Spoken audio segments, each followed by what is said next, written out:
Welcome to vidonko.com। আমি সঙ্গীতা, তোমাদের ম্যাথসের teacher. চলো দেখা যাক কি প্রবলেম আছে সলভ করার জন্য। কোনো মূলধন বার্ষিক 6.1/4% সরল সুদের হারে কত বছরে দ্বিগুণ হবে তা লেখো।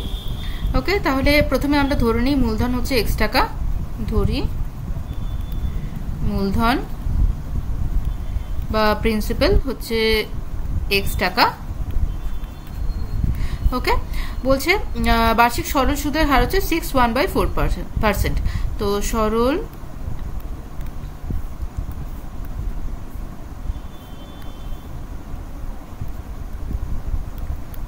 সুদের হার r is equal to 6.1/4%, মানে 24 আর 25, তাহলে 25-এর 4 এত পার্সেন্ট হচ্ছে।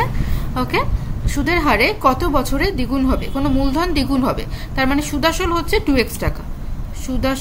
সুদাসল বা অ্যামাউন্ট হচ্ছে 2x টাকা। তাহলে এখান থেকে আমরা সুদ নির্ণয় করতে পারবো।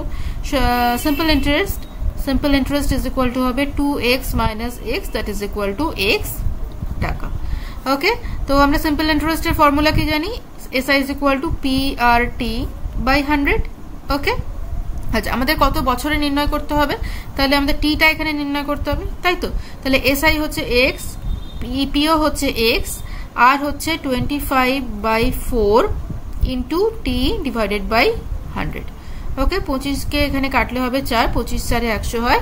ওকে, তাহলে কত আছে দেখো,